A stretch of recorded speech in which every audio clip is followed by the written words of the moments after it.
روزے میں جھوٹ سے بچنا۔ ابو ہریرہ رضی اللہ عنہ روایت کرتے ہیں کہ رسول اللہ صلی اللہ علیہ وسلم نے فرمایا، جو شخص جھوٹ بولنا اور اس پر عمل کرنا نہ چھوڑے، یعنی روزہ رکھ کے، تو اللہ کو کوئی ضرورت نہیں کہ وہ شخص اپنا کھانا اور پینا چھوڑ دے۔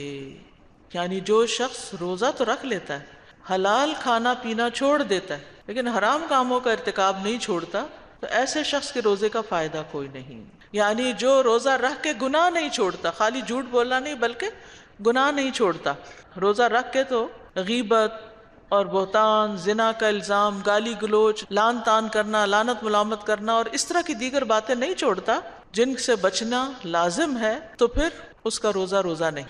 برے کاموں کو کرتے جانا تو ان کا گناہ بھی ایسا ہی ہے جیسے جھوٹ کا گناہ ہے، تو اللہ کو اس کی کوئی ضرورت نہیں، یعنی اللہ تعالیٰ ایسے شخص کی طرف دیکھتا بھی نہیں، نہ اس کی پرواہ کرتا ہے، نہ اس کے عمل کو قبول کرتا ہے، نہ اس کے روزے سے ہونے کی کوئی اس کو پرواہ ہے کہ روزے سے ہے یا نہیں۔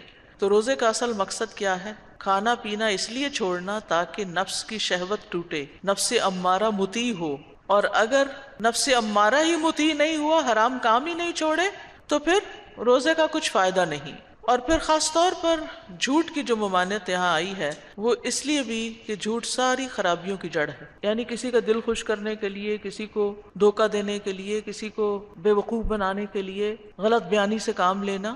رسول اللہ صلی اللہ علیہ وسلم نے فرمایا، جس میں 4 باتیں پائی جاتی ہیں وہ پکا منافق ہے، اور جس میں کوئی ایک خصلت ہے تو وہ نفاق کی ایک خصلت میں مبتلا ہے، جب تک چھوڑ نہ دے۔ امانت رکھی جائے تو خیانت کرے، بات کرے تو جھوٹ بولے، وعدہ کرے تو خلاف کرے، جھگڑا کرے تو گالی گلوچ کرے۔ جھوٹ اور سچ اکٹھے نہیں ہو سکتے۔ پھر اسی طرح مذاق میں بھی جھوٹ بولنے کی ممانعت ہے۔